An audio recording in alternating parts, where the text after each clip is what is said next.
Russia is running out, as they previously claimed, of an inexhaustible resource for the war against Ukraine. The Ministry of Defense of Ukraine has repeatedly stated that the Federation is already experiencing a shortage of missiles, and those that it uses against Ukraine come straight off the assembly line. The search for open allies for the Kremlin is also in vain, so Moscow is trying to establish channels for the purchase of weapons and the export of raw materials, mainly with China and other Asian states. Beijing, according to US intelligence, is still hesitating. The President's strong belief, and he said this himself, is that this is not a move that would be in the best interest. Secretary Blinken has been clear that there will be consequences, and he mentioned that sanctions could be one of those consequences. So I mean, we've laid out that that there are tools available to not only the United States but to our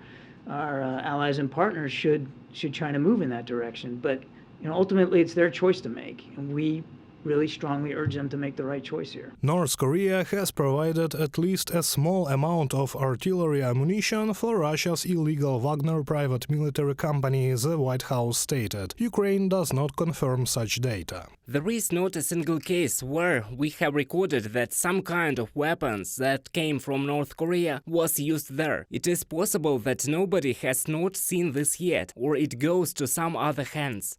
Iran has been supplying combat drones to Moscow since November last year. At the end of February, the 23rd Department of Defense of the United States and Ukraine finally proved the presence of Iranian Shahed and Mohajer combat drones in Ukraine. Iran even sent 50 of its specialists to Russia to help operate the UAV. At the official level, Tehran has to constantly maneuver, declaring that either there were no supplies or they were, but allegedly before the invasion. It's moving at a pretty fast clip in a very dangerous directions right now, in the sense that we know that the Iranians have already provided hundreds of armored drones to the Russians, which they are using to inflict pain on Ukrainian civilians and Ukrainian civilian infrastructure. We know that they've provided, ammunition for artillery and for tanks as well. William Burns, director of Central Intelligence Agency, in an interview with CBS. Russia is trying to buy anything, anywhere, says Ukrainian intelligence chief Kyrylo Budanov. Moscow did not succeed with Serbia. Now the Kremlin is trying to get something even from Myanmar, where is poured money and resources for years to support military conflicts in the region.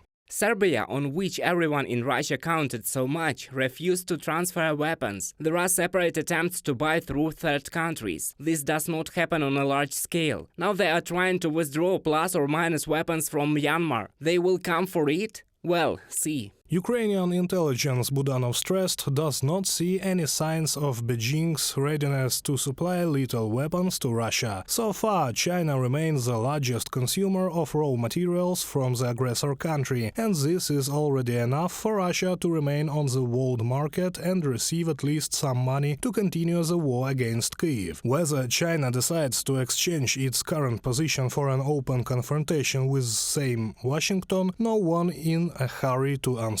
Reported by Serhiy Kulyas, Yulia Bezborodko, UATV News.